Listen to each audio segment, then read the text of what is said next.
গোবিন্দভোগ চালের মিষ্টি তৈরি করব, তাই 200 গ্রাম গোবিন্দভোগ চাল নিয়ে নিয়েছি। ভালো করে 3-4 বার জল দিয়ে চালটাকে ধুয়ে নেব।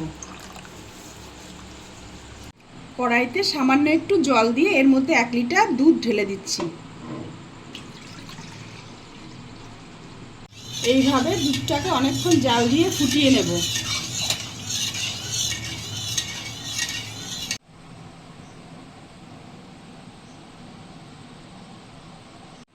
দুধ ফুটে উঠেছে, এবার চালটা দিয়ে দিচ্ছি।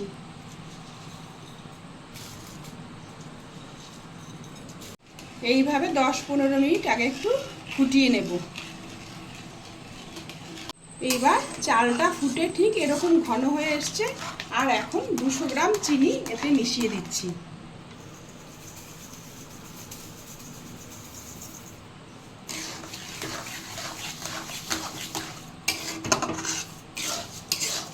এইভাবে যখন বেশ অনেকটা ঘন হয়ে গেছে, তখন 200 গ্রাম গুঁড়ো দুধ এর মধ্যে দিয়ে দিচ্ছি।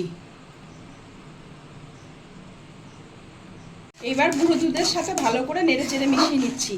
ভালো করে নাড়তে হবে যেন কোনো ডেলা পাকিয়ে না যায়।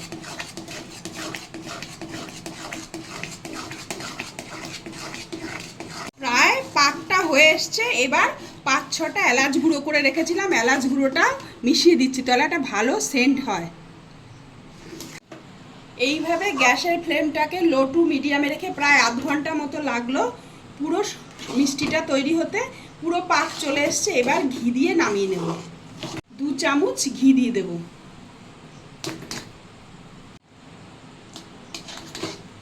এবার ঘিয়ের সাথে ভালো করে মিশিয়ে নিলাম।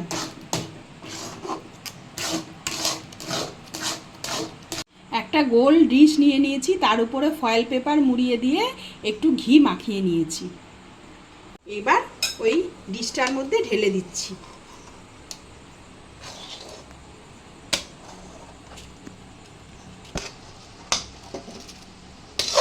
এইবার এইভাবে চেপে চেপে ডিশের মধ্যে ছড়িয়ে দিচ্ছি।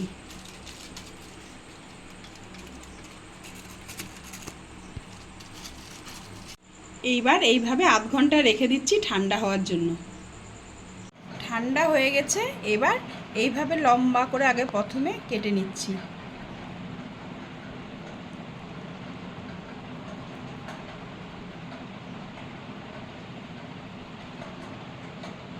পিস পিস করে নেব।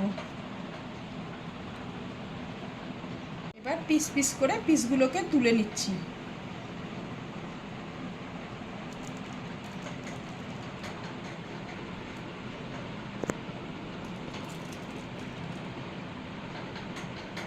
এবার প্রত্যেকটা সন্দেশের পিসের উপরে একটা করে কিশমিশ দিয়ে দিচ্ছি।